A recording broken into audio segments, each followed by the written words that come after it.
Yo, Alphas, the global takeover of XG. Let's get it.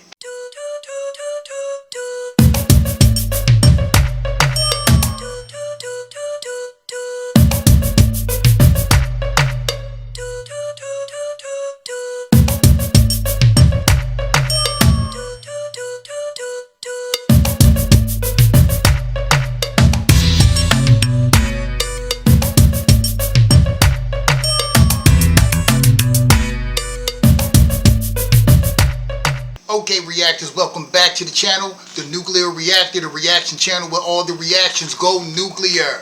Before we get into this video, if you love hoops, go over to my hoops channel, Ring Culture, check out some of the vids, give me some likes, and subscribe. Now, let's get into this video. Alphas, y'all need to come up front because I'm going to do a reaction to your girls. This video popped up in my notifications called the global takeover of XG, and y'all know I had to react to this because I love XG. Before I start reacting, make sure y'all like the video, make sure y'all subscribe and hit the bell notification so y'all can be notified for every time I upload, and share my videos with everybody y'all know. Give me some more subs on this channel. And without further ado, let's do this. 왜냐, 새로운 방향성과 새로운 그런 전원 일본인이라는 부분이라든가 뭐든 좋습니다. 수식어는 그런 새로운 방향성을 제시는 하고 있다라고 생각을 하기 때문에. From day one, XG was never about fitting in. Yep.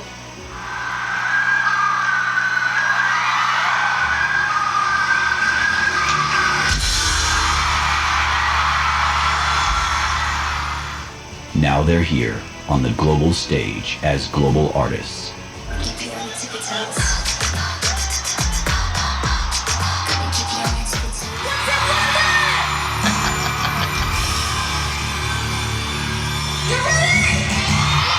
This is XG. March 18th, 2022. The music world got its first taste of something different. XG debuted with Tippy Toes, a track that immediately sparked confusion. 7 Japanese girls trained in Seoul's rigorous K-pop system, singing in English under a Japanese management company. Damn. The industry didn't know what to do with them. The mastermind behind this experiment? Simon, a former DMTN member who had seen the limitations of traditional market boundaries. Through his company X-Galax, he envisioned something unprecedented. A truly global girl group that could transcend regional labels. Jisa, Hinata, Jurin, Harvey, Juria, Maya, and Kokona. Each brought their own flavor to this ambitious project. And all have swag. They can all dance, they can all rap, they can all sing. And their songs are juggernauts, smash hits, straight up. Some had trained at Avex Artist Academy, others found their way through different paths.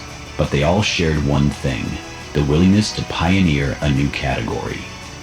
Tippy Toes featured R&B infused production with hip-hop elements, a sharp departure from both traditional J-pop sweetness and K-pop's current trends.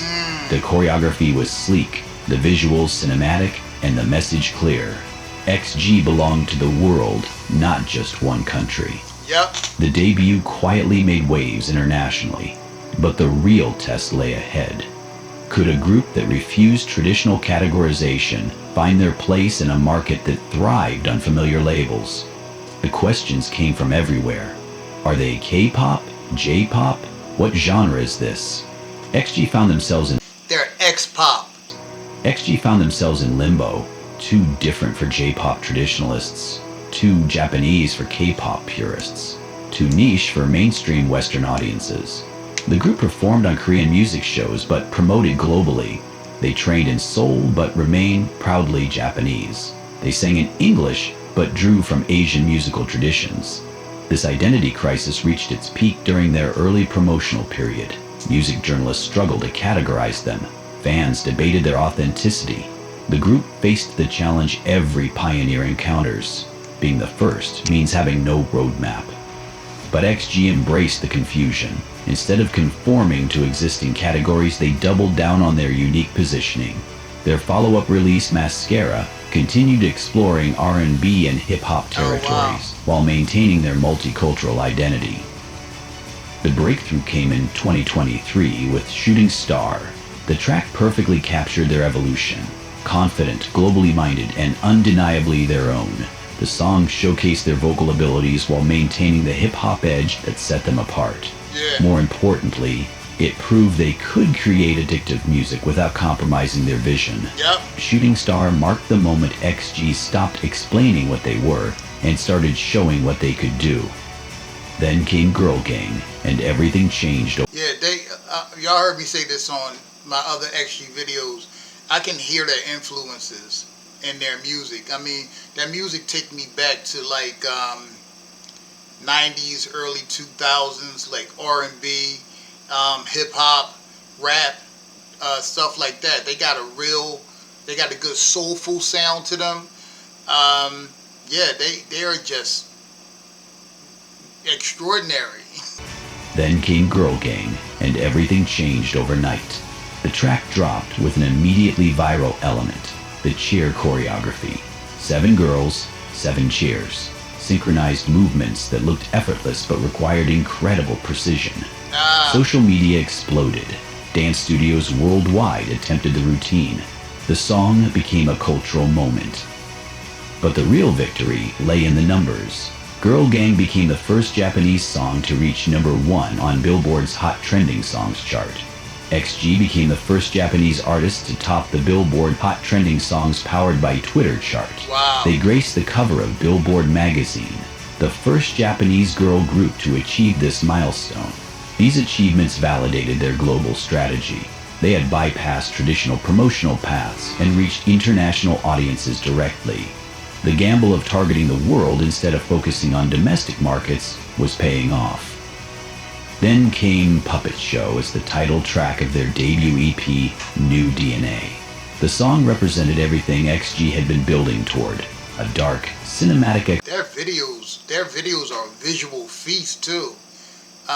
Even a few clips back when they was on stage with the chairs, the image in the back, the statue, just breathtaking. This is gorgeous. Building toward a dark, cinematic exploration that showcased their artistic maturity. The track's trap-influenced production created an ominous atmosphere, while their vocals cut through with precision. Puppet Show proved XG could deliver complex artistic narratives that demanded attention. The album, New DNA, emerged as a masterpiece of genre-blending artistry, with each track demonstrating their versatility across different moods and concepts. The ethereal choreography of New Dance, the playful weekend energy of TGIF, and the empowering anthem X Gene that celebrated embracing one's unique identity. Each track came with carefully designed music videos that elevated their artistic vision and proved their commitment to visual storytelling. The album became a commercial and critical hit, earning gold certification from the Recording Industry Association of Japan, and proving they maintained strong domestic support while conquering new territories worldwide. The success of New DNA led to their first world tour announcement. The first Howl would span nearly 20 countries with around 50 shows. For a group barely 2 years old, this global reach was unprecedented for Japanese artists. 2024 marked XG's evolution from promising newcomers to established global forces. They started the year with Woke Up, a pre-release track that showcased their matured sound and confident artistry. The song blended their signature R&B influences with contemporary production, proving their continued evolution as artists. What a great song. Then their second EP, Awe, arrived and made waves immediately, reaching #3 on Oricon Weekly Albums and Billboard Japan's Hot Albums chart, while climbing to #12 on Apple Music's Worldwide Album chart. Wow. The project opened with Howling as its powerful title track, serving as an anthem of empowerment that demonstrated their vocal range and artistic growth.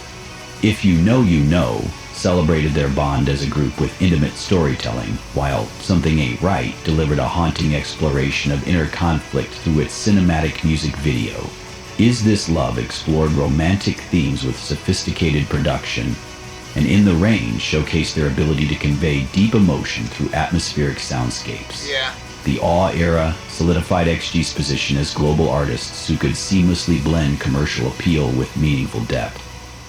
But the ultimate validation came when XG took the historic stage at Coachella 2025, becoming the only Japanese... I didn't forget, I'm going to do some reactions to some of their Coachella performances.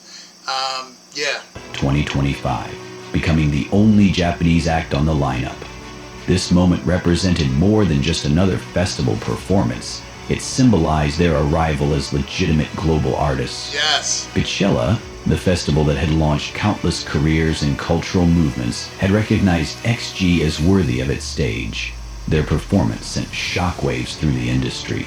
A Japanese group that refused to be called K-pop had commanded one of the world's most prestigious music festival stages. Their journey from debut confusion to Coachella booking took just 3 years. They had proven that the global girl group concept could work, that music could transcend borders when artists refused to be limited by them. XG's impact reaches far beyond their own success. Yep. They've shown other Asian artists that global recognition doesn't require abandoning cultural identity.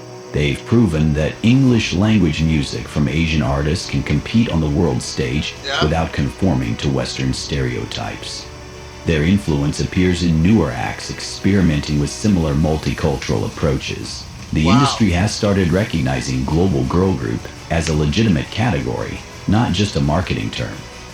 While others debated what to call them, XG focused on what they could become. They've transformed from an industry curiosity into a cultural force, inspiring countless artists to think beyond traditional market limitations.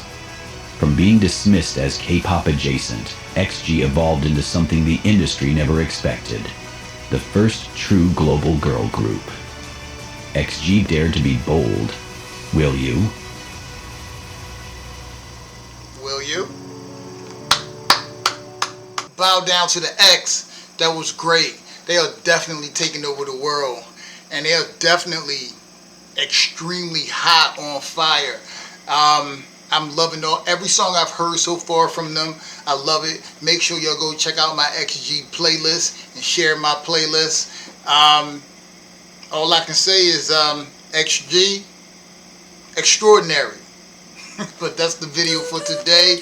As always, alphas and my reactors that are alphas. The pleasure is all mine. The reaction is all yours. I love y'all. Peace.